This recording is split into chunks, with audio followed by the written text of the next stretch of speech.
Es fácil entender que los criterios técnicos por los cuales el salario mínimo legal rara vez alcanza a ser un salario digno.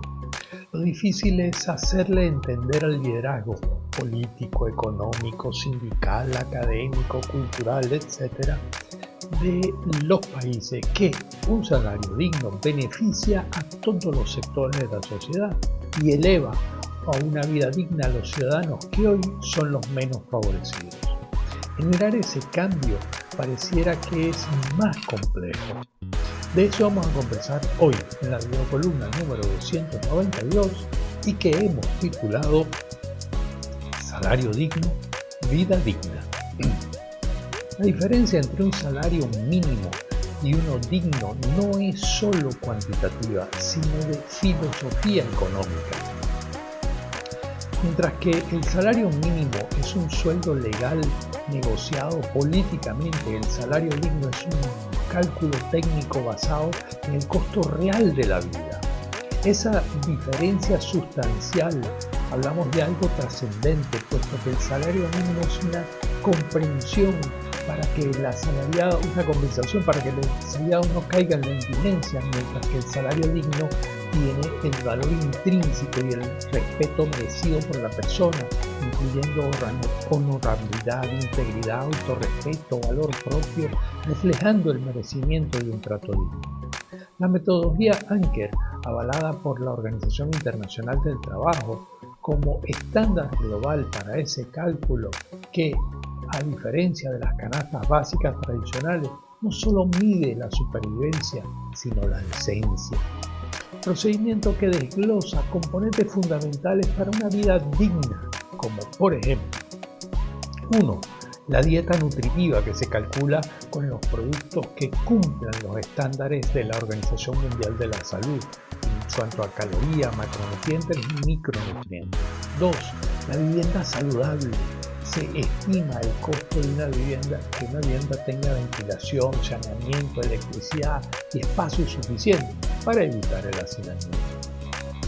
Otros gastos no alimentarios y no de vivienda, como la educación, la salud, el transporte, el vestido y comunicaciones, en los que se suele usar el coeficiente Engel, indicador de bienestar económico, donde valores altos indican pobreza y bajos denotan riqueza, haciendo una relación entre el gasto en comida y el gasto total. Cuarto, margen para imprevistos dentro del cálculo del salario digno, en el cual se añade 5% adicional para emergencias o eventos inesperados, enfermedades leves, reparaciones, etc.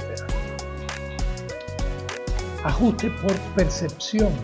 Es decir, se divide el costo total entre el número promedio de adultos que trabajan en un hogar típico en nuestra región. Esto puede variar por la dificultad de calcular el porcentaje de trabajadores formales que contribuyen a la economía del hogar.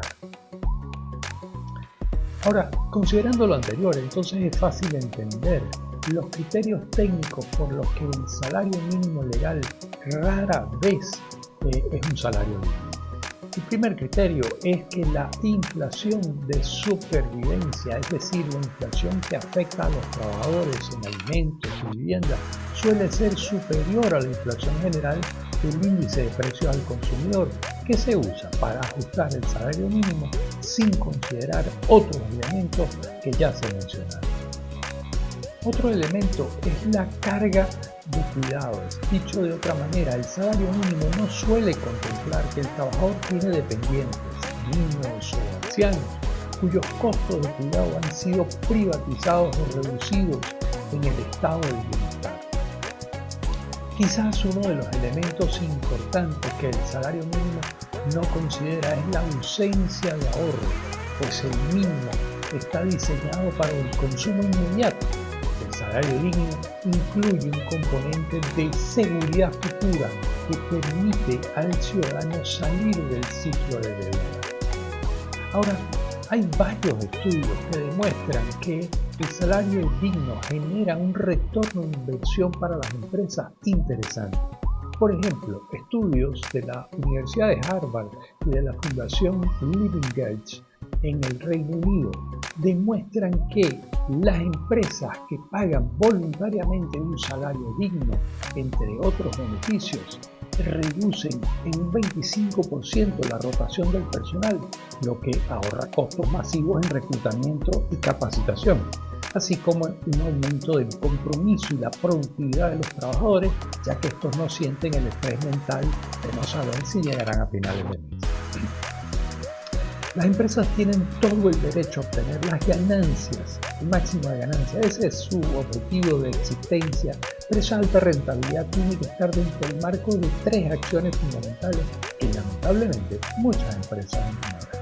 La primera, el pago de salarios dignos para que el trabajador tenga la tranquilidad y la seguridad de que su esfuerzo está siendo justamente compensado.